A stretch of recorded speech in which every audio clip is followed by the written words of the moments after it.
Gernikako mugimendu feministak eta txosna batzordeak elkarlanean, jaietarako eraso sexisten aurkako protokoloa prestatu dute.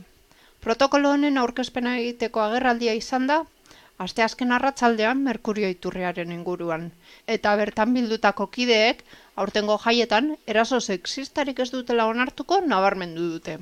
Gernikeko sare feministiek aurtengo jaizetarako prestedugun protokoloan aurkezpenaz gain, agerraldi hau eraso sexistan kontrako herri mailako indar erakustaldi bat izetie gure dugu. Badakigu emakumeen kontrako erasoak urteko egun guztizetan eta mile modu desberdinetan emoten diela. Publizidadiek hipersexualizetan gaitzu. Hezkuntza sistemiek gure historize isiltzen deu. Lanien akosetan gaitzue. Epaiek ez gaitzue sinisten. Senarrak jipotzen gaitzu. Komunikabideek bortzatzaiek babesten dabez. Mugimendu feministiek lan gogorrain deu, taitzen jarraitzen deu eraso guzti honek ikusarazi eta deusesteko. Alan dabe, jai giroan jasabi herrizeten duguzen erasoak biderkatu eitzen dire. Ukituek, berbalizunek, irainek, kolpiek, bortzaketak, alkola, desfazi eta momentuko euforize ez dire emakumiok erasotzeko aitzakize. Jaizetako protokoloa oindala urte batzuk, Gernikeko mugimendu feministiek eta txosna batzordiek elkarlanien martxan jarritako proiektu da. Barriro be, herri mugimendue eraso sexistan kontrako eta autodefentza feministien aldeko lehen lerroan dauen adierazle. Era berean, jarraibide batzuk eman dituzte, erasoen aurrean nola jokatu behar den eta hartuko diren neurriak azaltzeko. Protokolo honek eraso sexistan prebentzioa eta eraso bat emoten bada honen erantzune barnebiltzen deuz. Protokolo arduradunen, brigadan eta babes-sarien bitartez, edonok modu zuzen eta aktiboan parte hartu leike erasoan prebentzio zein erantzunien. Sare feministiek eta txosna batzordiek arduradunek eta brigadak jarri doguz martxan.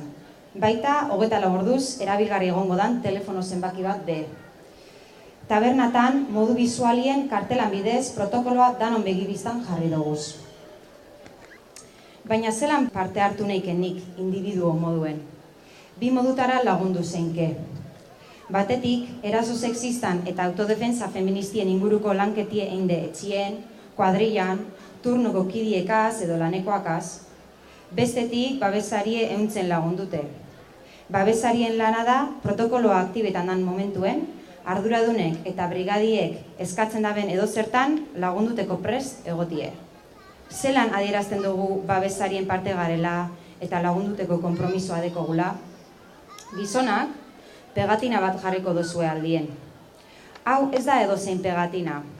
Erasoa eta erasotue zalantzan jarriko ez dozuela adierazten deu. Baitxe, oneri erantzuteko, erabateko disponibilidadie eta prestutasune dekozuela bebai. Emakumiok, bezoko morie jantziko dugu. Modu honetan, sarien begibistako irudize izango gara. Erasoan kontrako eta autodefentza feministien aldeko arpei eta gorputzek. Erasoak ez duguz modu isolatuen ulertzen. Ondorioz, danok alkarregaz erantzuteko bierrizena ikusten dugu. Protokoloa aktibetan dan momentuen eskatzen jakuna itzeko prest egongo gara.